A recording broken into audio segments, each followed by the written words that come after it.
Hey guys, Mike McErlane with another episode of Workout 101. I want to cover a movement today that involves more than just one muscle group. I've been getting a lot of requests and some questions about exercises that can be done that involve more than just one muscle group.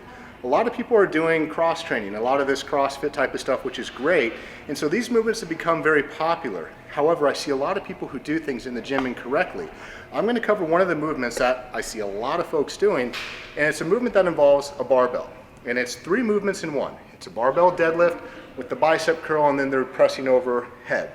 Jim Stoppani made this exercise very popular in his HIT 100 workout program that he did on his website. So I urge you guys to check that out too at jimstoppani.com. Either way, we're going to cover this particular exercise so that you at home can understand exactly how to do it correctly. Now, once again, we have a barbell. Anytime that you're going to be pulling anything from the ground, you have to make sure that the barbell is at adequate height.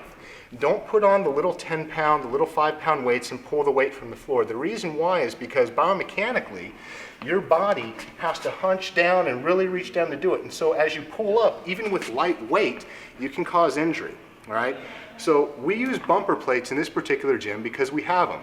I know a lot of gyms don't have them. So what I would suggest is place the bar on a weight stack or build up some plates, put it on a box, but make sure that the bar is always right about shin height whenever you pull from the ground, okay?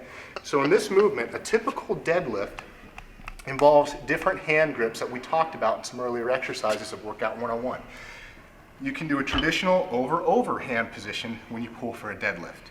You can do an over-under hand position when you pull for a deadlift. This particular hand position isn't something that I would ever recommend if you're doing just traditional deadlifts, but since we're going to be doing multiple exercises through one movement, we have to make sure that we're set up correctly in order to do so. So for these purposes, because we're going to be adding a bicep curl in with this, we're going to be using an under hand position, okay? Now you can't pull with as much weight, but then again, you probably can't curl as much weight as you're deadlifting. So here's how this movement goes. First, we're going to step up, make sure that we're still practicing all of the same points in a proper deadlift, executing correct technique. Our back is going to be flat. We're not going to hunch over. Our shoulders are going to be back, and our head is going to be up. Our shin here should be at a 45-degree angle. Our femur, our upper leg should be at a 45-degree angle, and our back should be at a 45-degree angle. And as we pull up, we're simply going to stand up with the weight. Okay? So here we go. Under. We're going to stand up with the weight. Here, add a bicep curl. Curl the weight up, and then add a pressing motion above and back down. Tap the weight and curl it. And press and back down. Now we have to make sure that every time we do this, we're not swinging the weight. I see a lot of people still swinging the weight up as they do the bicep curl.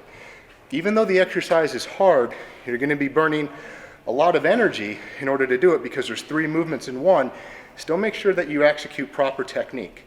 So try the barbell deadlift, bicep curl, and Arnold press. If you want it in a workout, click below. Until next time, it's Mike McErlane with Workout 101. Take care, guys.